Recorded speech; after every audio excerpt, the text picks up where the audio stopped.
Larry, welcome back. Thank you so much for having me. Of course, I'm really enjoying this annual tradition we started, me and you. Oh, I appreciate it. Yeah. So, Larry, last year, you and I were sitting on these same couches, and we were talking about 2024 and how that was a record-breaking year for Smart Circle. And now, here we are, a year later, and we're about to get into how 2025 surpassed that. So there's a lot of momentum, there's a lot of really exciting things to look ahead for, but I also know there's something you are especially excited about for this year. I'd love for you to share that. Now you're going to make me cry. My daughter's pregnant, and we're going to have our first grandchild. That's incredible. And that's all I think about. Yeah. It's just fantastic to be in a position to see your kids now have children. Wendy and I are just over the moon. Wow, that's so special. We're so excited. Yeah, and they moved. Her and her husband moved to California.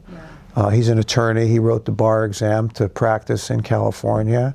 So between them moving to California and having a baby, it's phenomenal. Yeah, that's such a special chapter. Yeah. I think grandparents are truly like the most special people on earth, and you deserve all the happiness. So we're all so happy for you. We're excited. Yeah.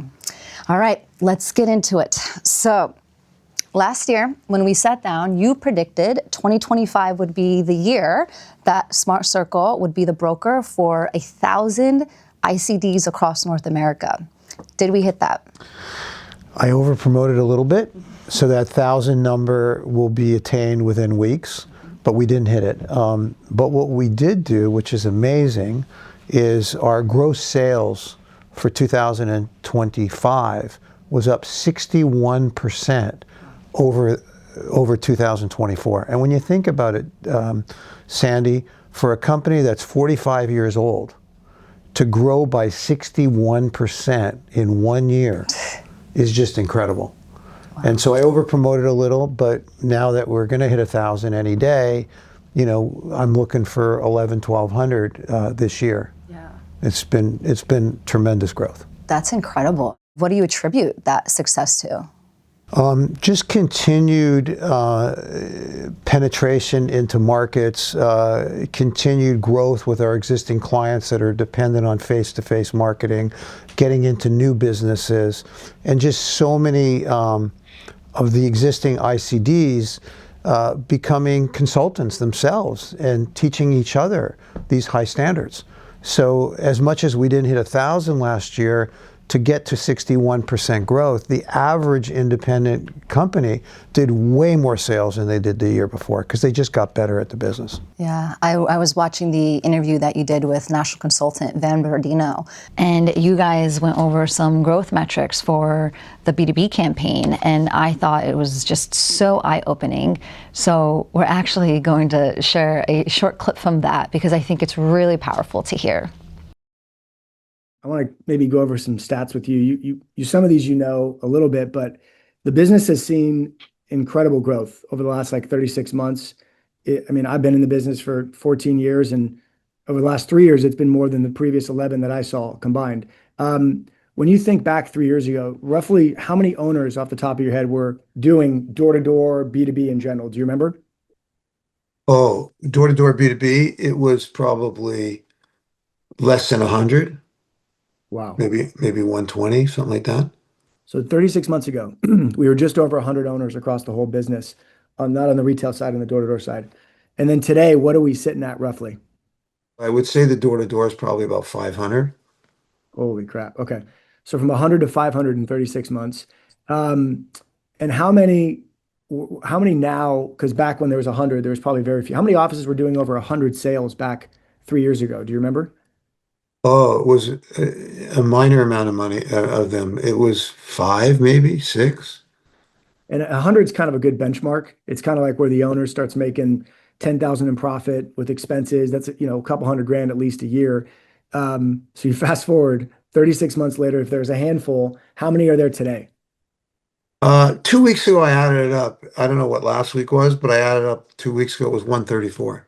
Wow. So what do you think's happened? Like what, because, you know, we live in a crazy world where everyone's telling us the economy is, you know, nuts, and there's inflation and there's these and there's AI. Like, What's happened with this business? Why do you think it's grown so much in an environment where it's kind of been hectic?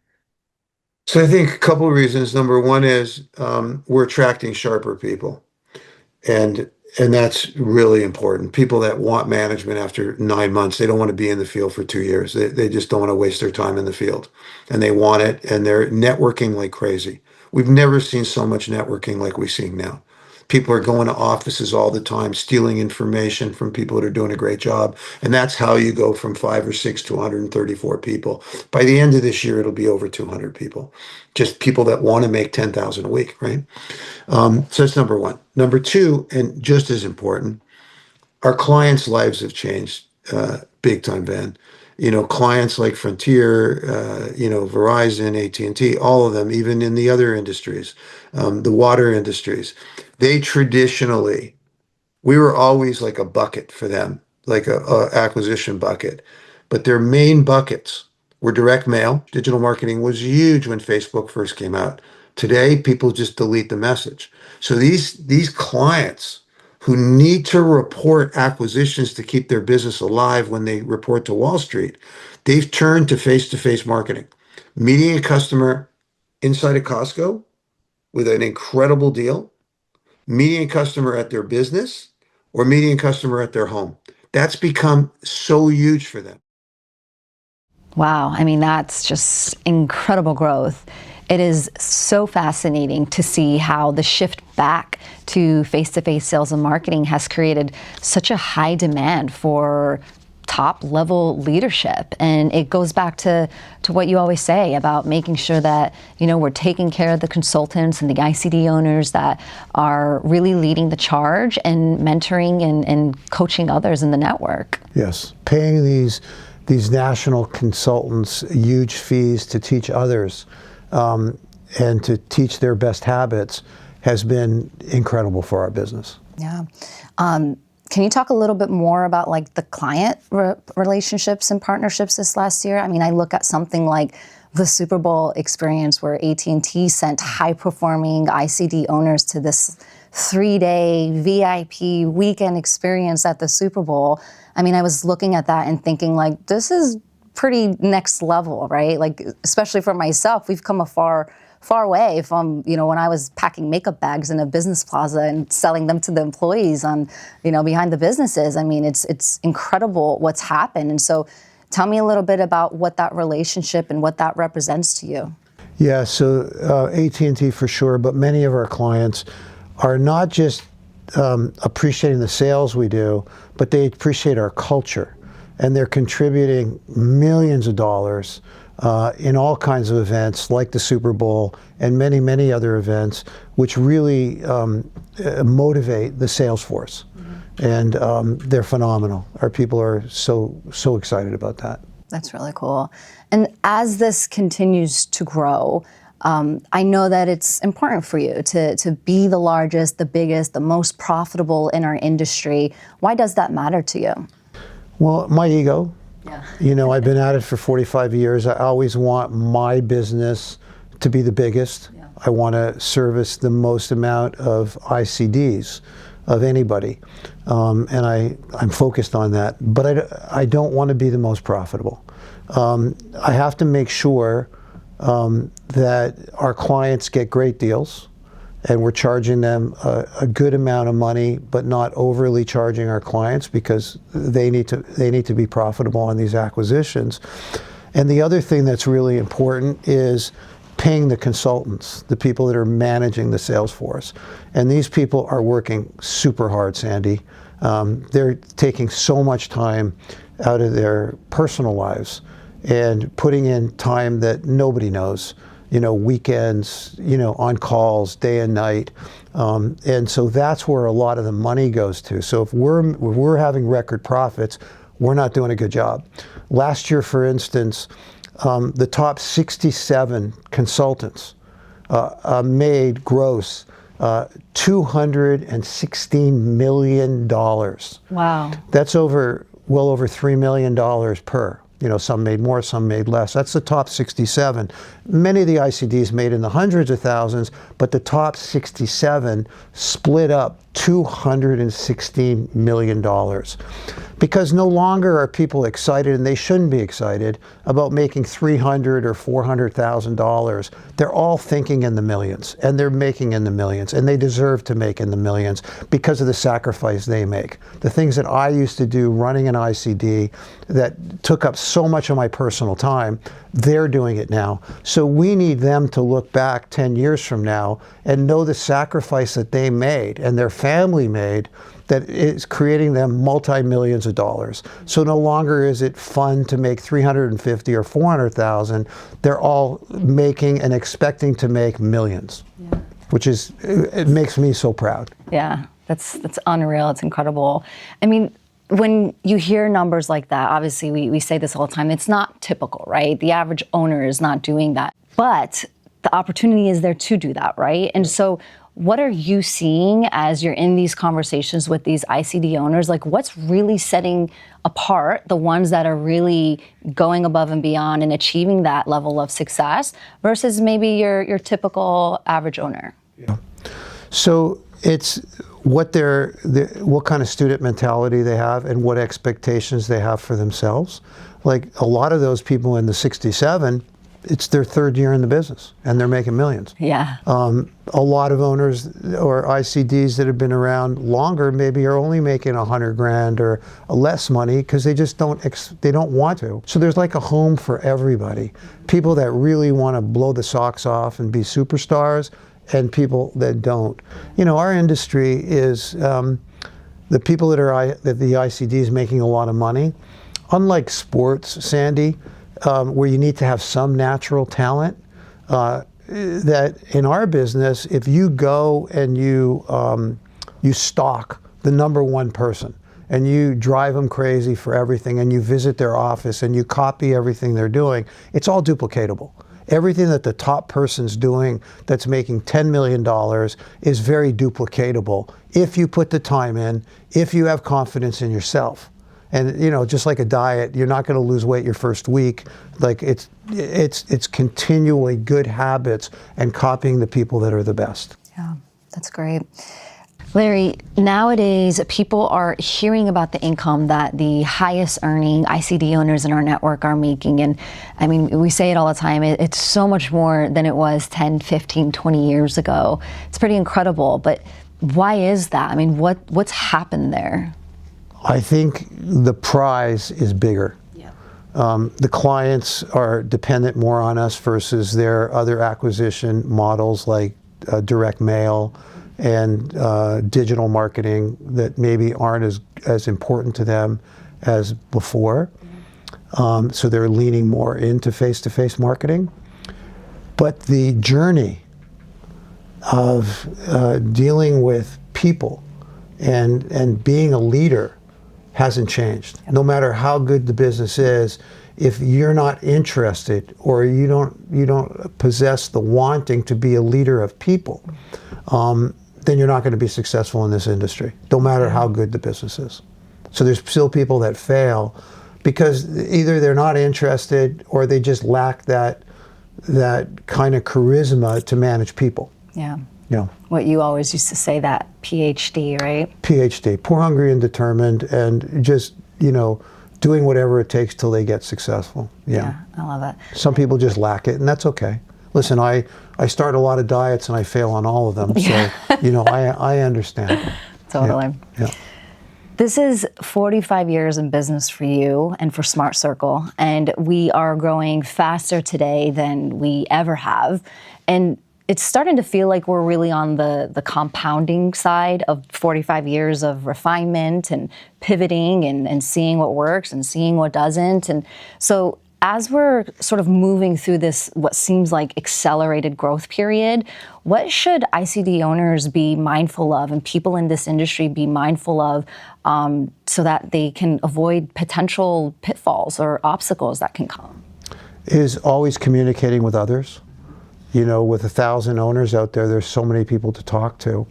And whatever obstacle that you have, somebody had that same obstacle 6 months ago or 2 years ago. And if you're always networking with people before you make decisions or contemplating getting second opinions, it's going to keep you from making the wrong decisions. Look, all of us have a learning curve, Sandy. You have a dumb tax you have to pay to get good at anything.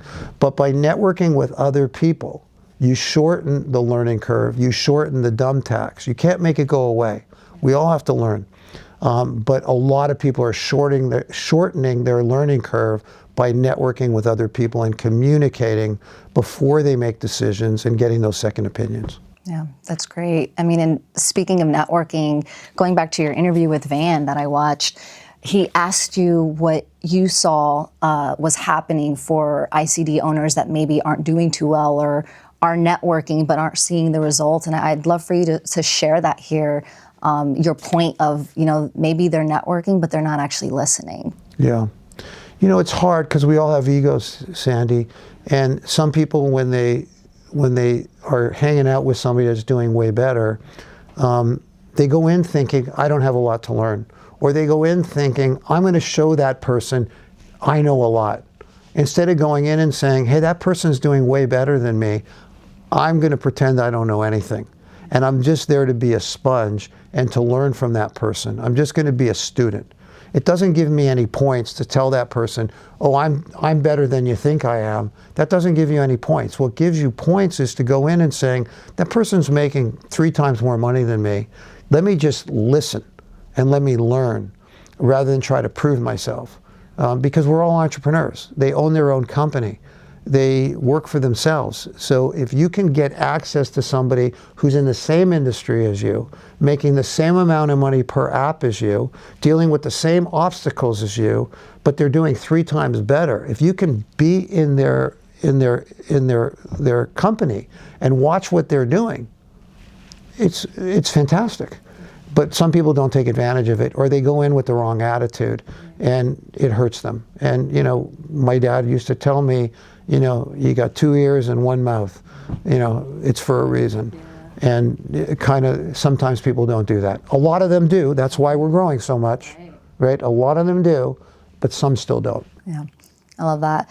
We were actually just interviewing another national consultant, Richard Anderson, last week, and we asked him, what is a belief that has changed for him over time? He said it was the mindset that he felt like he couldn't learn from people who have been in the industry less than him, less years or less time than him.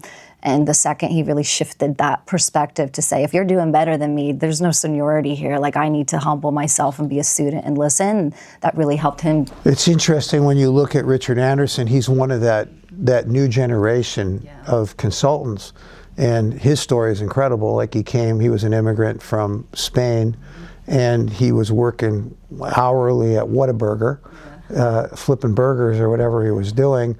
He got into our business and was a great student. So when he says what he had to learn, I don't know much about that, but I know his income this year is well over $5 million. He's one of those, high-flying people. I'm really, really proud of Richard, very proud. That's awesome. When we talk about the negatives and the conversations that surround this industry, I also think it's important for people to realize the same negatives today existed 10 years ago, existed 20 years ago, right? Yeah. But it's just louder today, right? Because everybody's stuck on their phone and everybody can Google or go into these sort of open source user-generated platforms where there's highly strong opinions that tend to skew negatively. We had to follow up from my question to you last year. How has your perception on online negatives sort of evolved this last year? Everybody has an opinion for what their experience was like and what they think of our industry. And again, nothing's perfect. And no industry is perfect. And so people have the right to say what they want. And every ICD runs the business their own way. And I don't hire the salespeople out there. They're hired by the ICDs. They don't work for me. But I understand that when they hire these people to do sales, and they're employees of these ICDs, they're told in 99% of the cases, hey, how to really succeed in this business is to get yourself into an entrepreneurial situation if you're going to be successful, and it's all going to happen within a year. And they are told early that the key to the business is, can you be a leader of other people, because of the growth of what they're doing. And these people know that early. And they realize, hey, I really can see myself in a leadership role, or I don't see myself in a leadership role. And if they don't, that's okay. But if they do, they have an avenue to grow. And then when they become ICDs, they're now in a position where, can you lead people? Can you get people to believe in you? Can you be that person that can lead people? So when I see people not doing well in our industry, and they either fail in the sales side or they decide it's not for them, maybe they didn't listen to when they were told, hey, this is more of a, an entrepreneurial thing. This is more of a leadership role, and where the hours and all that stuff is not as important if you think you can put yourself in a managerial role. Or when you become an ICD, this is what to expect. You have to be competitive, right? And you're successful based on, can you lead people? And so when I look at some of the online stuff, and I do a little bit of background on some of those people, none of them now, after they left the business, are none that I've seen, and maybe there's others, that are in a leadership role, that have grown into leadership in other areas. But they're griping about their experience like as if they were, just employees and not leaders. And so I get it, they have the right to gripe, but none of them do I look at post 5 years, 6 years later, are in a managerial role. And there are people that have left happy, took whatever they took out of the business, and went on to do some really great things. And yeah. I'm looking at one where you left our business and you had nothing to do with us for a bunch of years. You weren't griping on these sites. You used the experience you had to do really great things. So the world's not perfect. No industry is perfect. But anybody that's got all this time to go online is usually people that have a lot of time. And so it's all good. Listen, since all that noise happens, our business is up 500%. So, we just keep getting bigger and bigger, so it's okay. Totally. But, those are my answers. Like any person that is confident in themselves and wants to be a leader, they don't have to choose our business to be a leader, but they go on and use the experience to do even better, just like you did, right? And so that's kind of how I look at it. And again, the proof's in the pudding. More and more people are doing better and better in our industry. Our clients are doing better. Everybody's doing better. I can't help it if sometimes, it didn't go somebody's way. And maybe they have a legitimate situation, but a lot of times when I'm doing some investigation, I'm seeing that person is just not a leader. And I know that in most cases, the ICDs are talking about opportunity and talking about leadership because that's the nature of the business. And I think sometimes if you can't become a leader or you don't want to become a leader, it's easy to blame the industry or it's easy to blame people. And, That's good. I feel bad, but again, our business keeps growing. And anybody that's really smart, that understands all sides, looks beyond that. Yeah, I'm a firm believer that people don't leave companies, they leave leadership.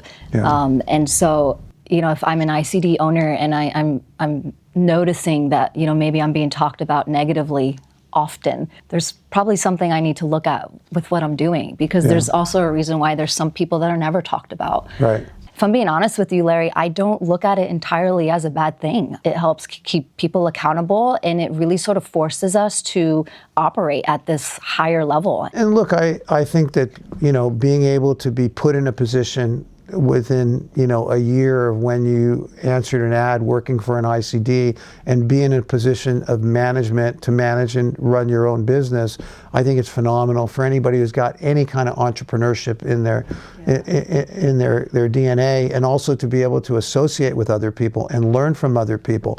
But I'm not naive. I don't think we're the only business where somebody can be successful. I've seen people leave our business and go on and do something even bigger. And so it's all about, who you are and what you want to accomplish in your life. Yeah. And, unfortunately, there's, just like restaurants, when you see these people online and talking about negatives about it, sometimes it's just people have too much time in their hands. But that's just my opinion. Totally. And I think you kind of hit it on the nail here, where you said in terms of like setting proper expectations. When I was running my ICD, we were literally packing makeup bags in our trunk and going business to business selling makeup to employees for our client Makeover Essentials. And you knew exactly what you were coming into, right?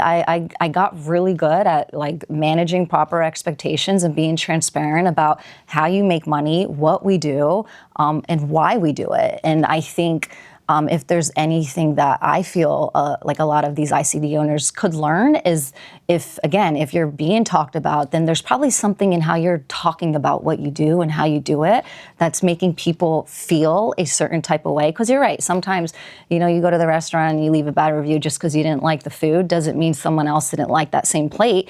But other times there's hair in the food and the waitress was a bad waitress and didn't make you feel good about your experience, and that person's experience is valid too. Totally. People have the right to say what they want. Exactly.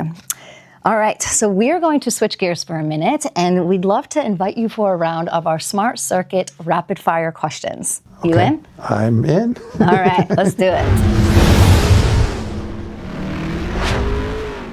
One non-negotiable habit in your daily routine?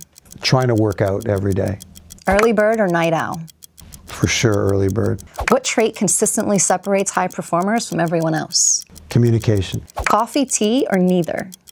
Neither. Coffee, tea, or energy drinks? I don't want to answer that because my wife could see this. That's funny. A book you've recommended more than once? I'm not a book person. A podcast you'd recommend more than once? I listen to the Daily every day. When making a big decision, do you trust data or instinct first? Instinct. Workout of choice? Elliptical. Something people would be surprised to learn about you? I don't read enough. A lesson you wish you learned 10 years earlier? Communicate and ask for help. One word that defines the year ahead? I'm going to be a grandfather. One decision that changed the trajectory of your career?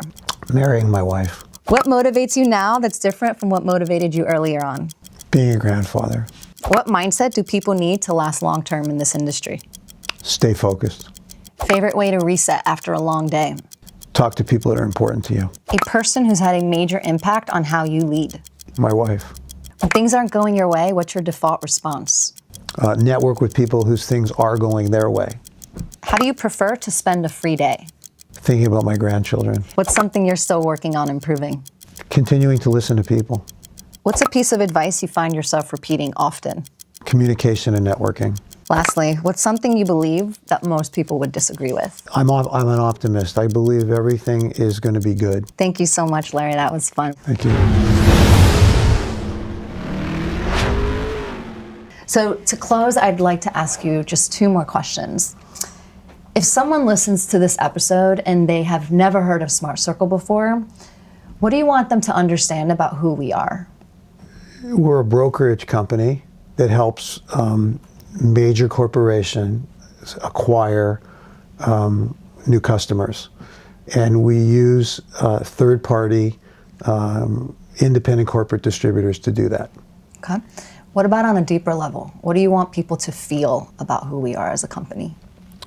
We are an avenue for people that are ambitious to be able to fulfill their goals, be as big as they want to be. Yeah, beautiful. So Larry, when you and I sit here next year to discuss 2026, what will make you feel like it was a resounding success? Well, another significant growth year. Yeah. and servicing way more ICDs, and taking that $216 million of gross revenue that the top 67 did, and make that a small number compared to what it is this year. Yeah, incredible. Larry, thank you so much for sitting down with me. It's always such a pleasure hearing from you. Thank you, Sandy. Thanks for all you do. Of course. Like, your videos and everything you do is incredible. And since you came aboard, the team you've got and everything you're doing is amazing for our business. Thank you. We love what we do, and we love who we do it for and who we do it with. So we appreciate your leadership. It shows. Until next year. Till next year. Give me a hug, Larry. I'm so happy for you, Grandpa Larry.